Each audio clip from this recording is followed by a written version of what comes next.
5 years ago in Rabat, the Ethiopians won 2 out of the 3 medals, with the Kenyans taking the silver and the Ethiopians taking the gold, the bronze, and also 4th place for what that is worth. And the other way. Indeed. So the final of the women's 3,000 meter steeplechase. So this is where the steeplechase event is where they go over hurdles and into ponds and out.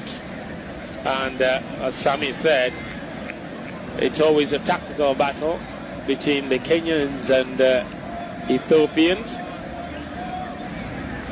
And this is one of my absolute favorite events, but the Ugandans have also come into the picture in recent years in terms of the long distance and middle distance events. But Kenya had dominated it for many years, and Ethiopia broke their resolve.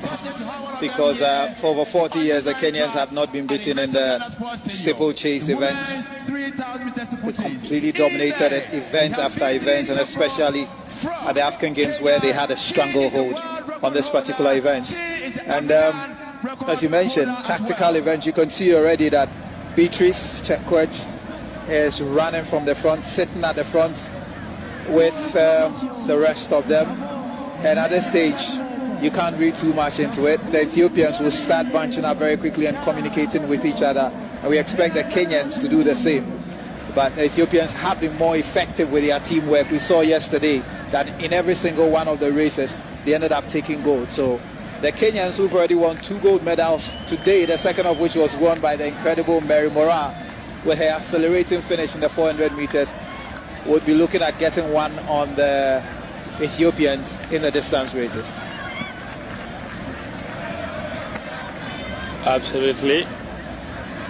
And as they round another bend, it's still Beatrice Chepkoech who is up front there, and sitting on her shoulder right there is Chemutai Peruth of Uganda, with the Ethiopian trio behind them, led by Sembo Alo-Ago. And they've built about a 30-meter lead over the Ethiopians. It's going to be Chepkoech and Chemutai, as it stands now, who are contesting to win the gold medal. And we are in for a treat. We are in for a treat. That is the 32-year-old Kenyan against... And there you have the bell for the final lap. And here we go. It's Chepkoech away from Chemutai. Chepkoech still in the lead by no more than a few meters. I mean, there's very little to choose between the two sides. Chepkoech is staying within the inner lane to ensure that the distance she is going is shorter, but Chemutai is sticking with her. And who is going to make the big move? That's the big question now. With about 150 meters more to go, it's going to be Chepkoech against Chemutai at the back straight. This is going to get really exciting and really chaotic very shortly, because it doesn't look like Chemutai is going to into the last pond and out onto the home straight, but it's Chepkoech who is opening up the distance. Chemutai just doesn't seem like she has enough to catch up. This is the last barrier. She can see the finish line. Oh my word, the Olympic champion is coming. But no, the world champion has seen that, and she has sprinted to the finish line.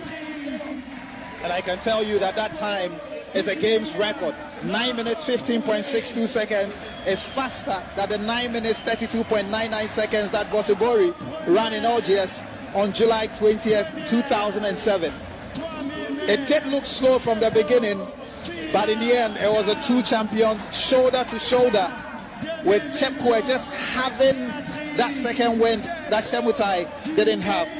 And she went past her when it mattered most after the last barrier to clinch the 3rd medal of the day for Kenya and win the 3,000 women's steeplechase. It's revenge against the Ethiopians who left her for dead. in the 5,000 meters that she led for so long. And that's what you get when an Olympic champion and a world champion get onto the track. The records go down, and more than 15 seconds have been slashed off the previous African Games record. That is huge indeed. It's a special race from Chepkoech and Chepkoech. Big credit to the two of them, the world champion just pipping the Olympic champion to the finish line. And you can see